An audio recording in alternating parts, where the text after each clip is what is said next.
आदाब। KP news 24/7 में आपका स्वागत है। मैं हूं मुस्तफा आदिल। आइए सबसे पहले देखते हैं मुख्य समाचार।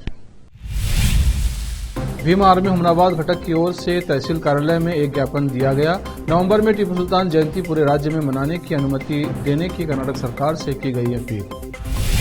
कांग्रेस के साथ गठबंधन नहीं, तेलंगाना विधानसभा चुनाव में सभी 119 सीटों पर अकेले चुनाव लड़ेगी वाईएसआरटीपी। पार्टी के प्रमुख वाईएस शर्मिला का ऐलान।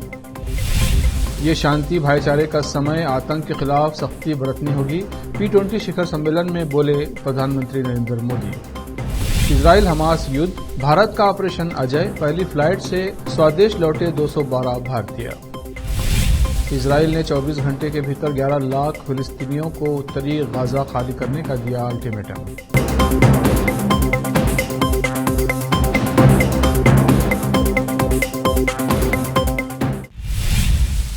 अब समाचार विस्तार से।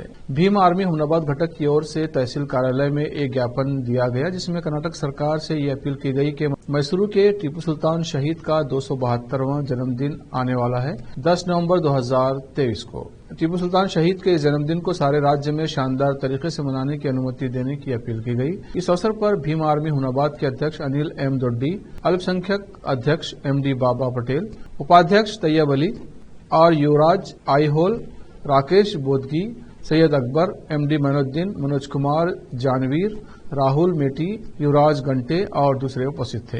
हुमनाबाद से केपी न्यूज का संवाददाता मोहिउद्दीन लाठौड़ी की रिपोर्ट। देश के 5 राज्यों में विधानसभा चुनाव की तारीखों का ऐलान हो चुका है, जिसके बाद से ही राजनीतिक सरगर्मियां बढ़ गई हैं। पक्ष और विपक्ष एक दूसरे पर जमकर राजनीतिक हमले कर रहे हैं। इसी बीच वाईएसआर तेलंगाना पार्टी के कांग्रेस के साथ संभावित गठबंधन की अटकलें तेज हो गई हैं। गुरुवार को तेलंगाना विधानसभा चुनाव से पहले वाईएसआर तेलंगाना पार्टी की प्रमुख वाईएस शर्मिला रेड्डी इन तमाम अटकलों पर विराम लगा दिया है। उन्होंने स्पष्ट कर दिया है कि कांग्रेस पार्टी के संभावित गठबंधन नहीं किया जाएगा, हम अकेले चुनाव लड़ेंगे। शर्मिला रेड्डी ने एक आधिकारिक बयान के अनुसार वाईएसआरटीपी सभी 119 सीटों पर अकेले चुनाव लड़ेगी। इसी के साथ ये भी स्पष्ट कर दिया गया है कि वो तेलंगाना के प्लेरो निर्वाचन क्षेत्र से चुनाव लड़ेंगी। गौरतलब है कि वाईएसआरटीपी की स्थापना 2021 में आंध्र प्रदेश के पूर्व मुख्यमंत्री वाईएस राजशेखर रेड्डी की बेटी वाईएस शर्मिला रेड्डी ने की थी।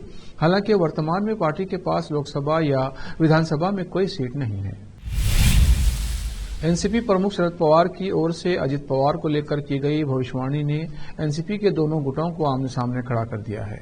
एनसीपी सांसद सुप्रिया सुले ने पुणे में अपने बयान में कहा था कि अजित पवार अगर सीएम बने तो उनके गले में पहला हार मैं खुद डालूंगी। सुप्रिया के बयान पर अकोला में जब शरद पवार से उनकी प्रतिक्रिया पत्रकारों ने जानी तो सीनियर पवार ने कहा, अजित पवार का सीएम बनने का सपना सपना ही रहेगा, पूरा नहीं होगा। पवार के बयान के बाद अजित पवार समर्थक की ओर से भी जवाब देने में देरी नहीं की गई। अजित पवार समर्थक विधायक अमोल मिटकारी ने कहा, शरद पवार को लेकर राजनीतिक विश्लेषण कहते हैं कि पवार साहब जो बोलते हैं उसका बिल्कुल उल्टा होता है। उसी तर्ज पर ये बयान हम ले रहे हैं। अजित पवार गुट की महिला विंग के अध्यक्ष रूपाली चाकनकार ने सुप्रिया सुले के बयान पर कहा कि सुप्रिया सुले आशावादी हैं, इसलिए उन्होंने ये बात कही है। प्रधानमंत्री नरेंद्र मोदी ने G20 देशों की संसद के स्पीकर और संसदीय प्रतिनिधिमंडल के शिखर सम्मेलन में कहा कि ये दुनिया भर की विभिन्न संसदीय परंपराओं का एक अनूठा संगम है। भारत की संसदीय परंपराएं वक्त के साथ विकसित और मजबूत हुई हैं। भारत में अब तक 17 आम चुनाव और राज्यों के 300 से अधिक विधानसभा चुनाव हो चुके हैं। ईवीएम के इस्तेमाल ने चुनावी प्रक्रिया में पारदर्शिता और दक्षता बढ़ाई है। अब चुनाव परिणामों की घोषणा वोटों की गिनती के कुछ घंटों के भीतर ही हो जाती है। अगले वर्ष भारत में होने वाले आम चुनाव में 100 करोड़ मतदाता अपने मताधिकार का उपयोग करेंगे। इजराइल और हमास युद्ध के बीच पीएम मोदी ने कहा कि ये शांति और भाईचारे का समय है, साथ मिलकर चलने का समय है, साथ ही आगे बढ़ने का समय है। ये सबके विकास और कल्याण का समय है। हमें वैश्विक विश्वास के संकट को दूर करना होगा और मानव केंद्रित सोच पर आगे बढ़ना होगा। हमें विश्व को one earth, one family, one future की भावना से देखना होगा।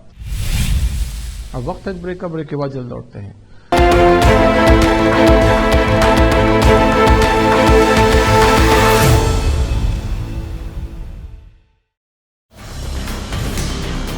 हिंदुस्तान के हर कोने में हम हैं मौजूद। 24 घंटे हालात पर गहरी नजर, खबरों से जुड़े चुपते सवालात और आपको दिखाता है धार्मिक, सामाजिक, राजनीतिक, लोकल और इंटरनेशनल न्यूज की सबसे बेहतर कवरेज जो आपको रखती है हर पल बाखबर। देश और दुनिया भर की खबर के लिए देखते रहें केपी न्यूज 24/7।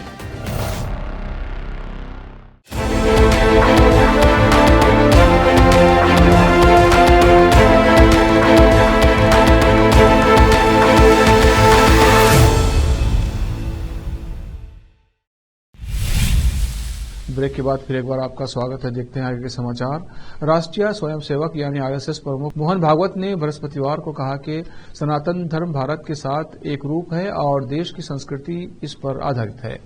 द्रविड़ मुनेत्र कशगम यानी डीएमके नेता उदयनिधि स्टालिन के पिछले महीने की विवादास्पद टिप्पणी की ओर परोक्ष रूप से इशारा करते हुए भागवत ने कहा कि ये कहना कि इसे नष्ट कर दिया जाना चाहिए स्वयं को नुकसान पहुंचाने जैसा है।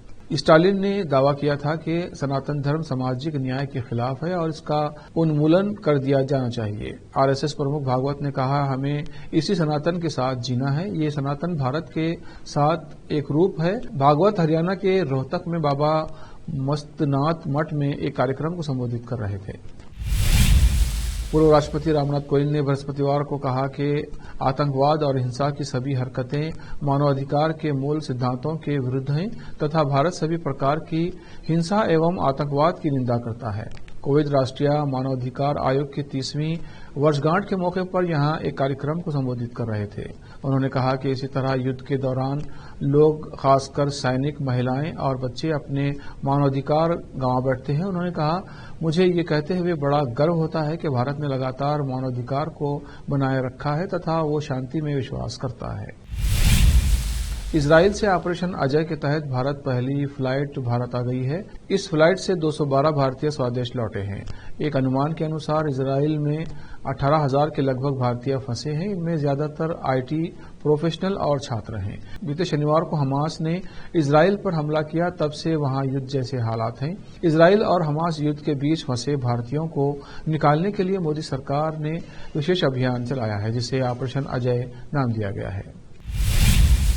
देश की पहली रैपिड रेल के पहले चरण का उद्घाटन 20 या 21 अक्टूबर को प्रधानमंत्री नरेंद्र मोदी कर सकते हैं। इसकी तैयारियों का जायजा लेने के लिए गुरुवार को मुख्यमंत्री योगी आदित्यनाथ खुद गाजियाबाद पहुंचे। रैपिड रेल से दिल्ली, गाजियाबाद और मेरठ के लोगों को फायदा होगा। साहिबाबाद रैपिड रेल स्टेशन को देखने गुरुवार को मुख्यमंत्री योगी आदित्यनाथ गाजियाबाद पहुंचे। साहिबाबाद स्टेशन से कुछ ही दूरी पर सभा स्थल है, जहां प्रधानमंत्री नरेंद्र मोदी एक रैली को भी संबोधित करेंगे। बीजेपी के मुताबिक पश्चिमी उत्तर प्रदेश से करीब 1 लाख लोगों के इस रैली में पहुंचने की संभावना है। अब वक्त है और ब्रेक का। ब्रेक के बाद लौट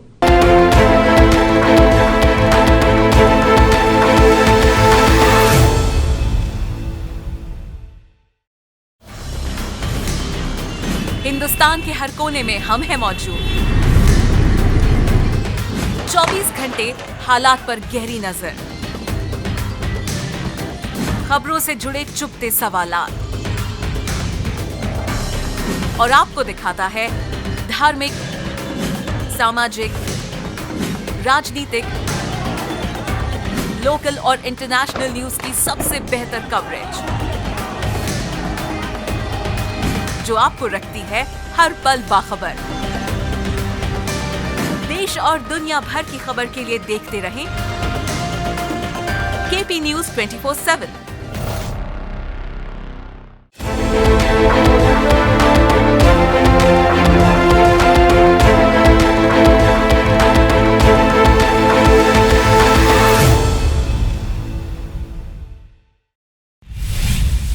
ब्रेक के बाद फिर एक बार आपका स्वागत है। देखते हैं अन्य समाचार। सुप्रीम कोर्ट द्वारा राम जन्मभूमि बाबरी मस्जिद मामले में साल 2019 में सुनाए गए फैसले के तहत मुस्लिम पक्ष को अयोध्या में मिली 5 एकड़ जमीन पर प्रस्तावित मस्जिद अयोध्या का डिजाइन अब बदल गया है।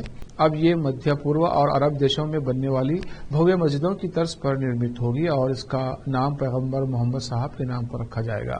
अयोध्या के धनीपुर में मिली 5 एकड़ जमीन पर मस्जिद, अस्पताल तथा अन्य सुविधाओं के निर्माण के लिए गठित Indo Islamic cultural foundation trust के अध्यक्ष जफर फारूकी ने बताया कि मस्जिद अयोध्या का डिजाइन अब बदल गया है। फारूकी ने कहा, पहले डिजाइन सामान्य तौर पर भारत में बनने वाली मस्जिदों की तरह सरल था, लेकिन अब ट्रस्ट ने डिजाइन में बदलाव करके मध्य पूर्व और अरब देशों में बनने वाली भव्य मस्जिदों की तर्ज पर मस्जिद बनाने का फैसला किया गया है। मस्जिद का नाम पैगंबर मोहम्मद बिन अब्दुल्ला के नाम पर रखा जाएगा। हमास के हमले के बाद इजराइल बदला लेने पर उतारू है और गाजा पर उसके हमले जारी हैं। इस बीच उसने 11 लाख फिलिस्तीनियों को उत्तरी गाजा खाली करने का अल्टीमेटम दिया है। संयुक्त राष्ट्र के एक प्रवक्ता ने बताया कि इजराइल की सेना ने उत्तरी गाजा के 11 लाख लोगों को 24 घंटे के भीतर वहां से चले जाने का शुक्रवार को निर्देश दिया है। संयुक्त राष्ट्र के प्रवक्ता स्टीफन दुजारिफ ने कहा कि इस आदेश से विनाशकारी मानवीय परिणाम सामने आने का खतरा है। यह आदेश ऐसे वक्त आया है जब इजराइल ने हमास के खिलाफ अपनी जवाबी कार्रवाई तेज की है। आखिर में फिर एक बार देखते हैं मुख्य समाचार। भीम आर्मी हुमनाबाद घटक की ओर से तहसील कार्यालय में एक ज्ञापन दिया गया। नवंबर में टीपू सुल्तान जयंती पूरे राज्य में मनाने की अनुमति देने की कर्नाटक सरकार से की गई अपील। कांग्रेस के साथ गठबंधन ने ही तेलंगाना विधानसभा चुनाव में सभी 119 सीटों पर अकेले चुनाव लड़ेगी। वाईएसआरटीपी पार्टी की प्रमुख वाईएस शर्मिला का ऐलान। ये शांति भाईचारे का समय, आतंक के खिलाफ सख्ती बरतनी होगी।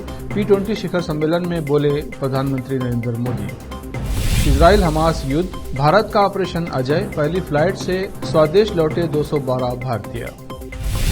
इजराइल ने 24 घंटे के भीतर 11 लाख फिलिस्तीनियों को उत्तरी गाजा खाली करने का दिया अल्टीमेटम।